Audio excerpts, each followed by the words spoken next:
भयणीनो आनी भावनो, आमी कशी मोत्तल्या ती आमी नकळो, पूण देव जाणो. देव सगळें जाणो.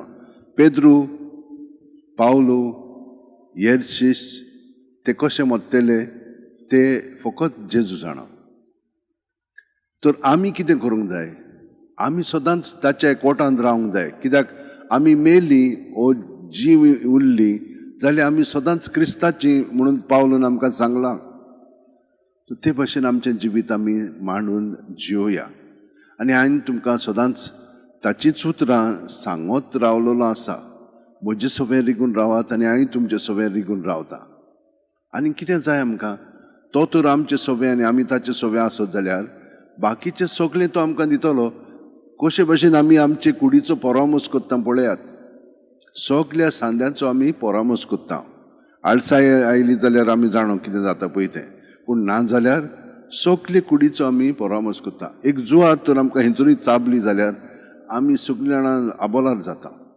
आनी त्या जाग्याचेर आमी वचोन तें सारकें जाय पर्यंत आमकां फुरसत आसना. हे भाशेन देव कितलो आमचो मोग करता. कित्याक म्हणून आमी ह्या ताच्या मोगाक म्हण हितूं एकवटोन रावना. रावंक जाय आमकां, पूण आपलेपणांत रावलीं की ना मागीर तें जाता.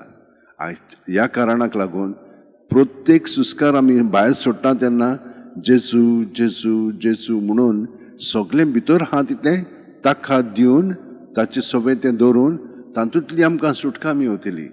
आनी दुसऱ्या सुस्कारान ताची चिंतना, ताची चाल, ताची वस्तू आमकां मेळोंक लागतल्यो आनी आमी खुशाल बरीत जातले.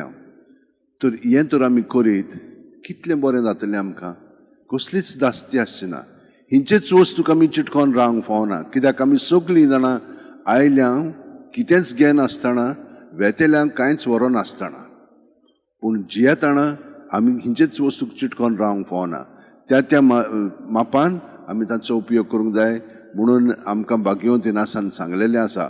हो ताचो अणभव आनी हो आमचो सगळ्यांचो अणभव जावंक आतां थोडो वेळ आमी मागण्यांत रावया. आमच्या हात शेवंटेन दवरया, दोळे बंद करया. प्रत्येक सुस्कार घेता तेन्ना जेजून आमी बरोवन येता. पांयाची बोट आसा थिंचोतान तकले मेरेन, कुडींत, मनांत, आत्म्यांत, सगळ्या बागांनी जे आमचे भितर आहा तितले आमी जेजूच्या नांवान भायर काडया. भायर काडले म्हणटच ताचे दवरले की ना ताचे तो आशिर्वाद घालता आनी बरें तें अदीक बरें करून दिता. वायट आहा तें काडून आपलें बरेंपण आमचें सगळें भरून काडटा. तर हें बरेंपण अदीक आनी अदीक वाडत वता आनी आख्या आमी एकवटोन रावया. ताका लागून आमची चिंतना आमी सगळीं जेजूच्या ताब्यांत करीत रावया. आनी आमी पळयतले कशे भाशेन आमचें जिवीत सांतांचें जिवीत जावंक लागतलें. जशे भाशेन सांतांनी जेजूक एकवटोन जेजूची उतरां आनी कोन्यो करून संवसाराक बरेंपण आनी ताचे राजवटकी स्थापन केली, तेच भाशेन आमचेय उद्देशी आमच्या घराब्यांत, आमच्या कम्युनिटीनी, आमच्या वेगवेगळ्या पंगडांनी आमी तशेंच घडोवंक लागतलें. तर आमी ह्या वेळार आमचें सगळेंच जिवीत आतां जेजूक ओपून दिवया.